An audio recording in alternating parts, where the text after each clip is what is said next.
Here's an exercise I like to call hips out, and it helps us with our range of motion in a axis left to right. Why we do it? It's because it's really good for cornering and off-camber terrain where we need to counterbalance while the bike stays a little bit more upright. Some key points to successful rotation is that make sure your hips are on the other side of the saddle and your shoulders staying on top of the bars.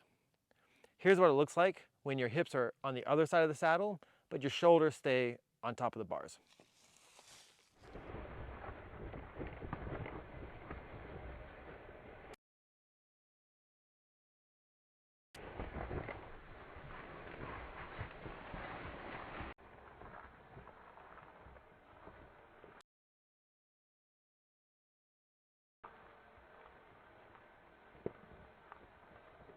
All too often I see people who think they're rotating, but they're putting their shoulders on the other side of the bars and their hips are staying over the saddle.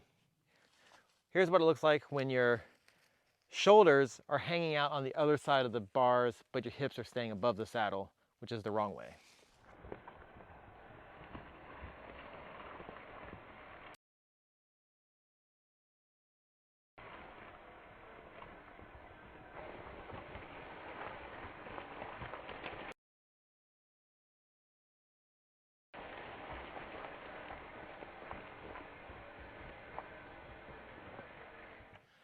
Remember, start at 50 to 60% of your fast speed. That way you can really explore your range of motion without falling into old habits. Also, choose terrain that is appropriate for you. If you're in terrain that's too difficult, it will make it hard for you to concentrate on the hips out action.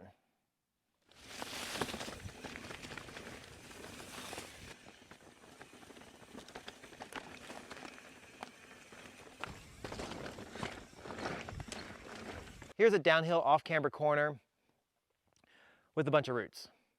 I'm going to use rotation with my hips out to keep my traction on top of my tires, really driving them into the ground.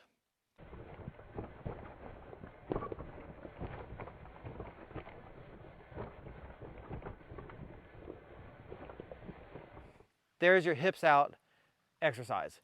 15 to 30 minutes at a time, whether you're in a straight line or in a corner. Your hips are always to the outside of your saddle, never directly above it. Start balanced on your feet, light hands. Start with a nice hinge. Hips always to the outside of your saddle. Point your knees in the direction that you want to go. Okay?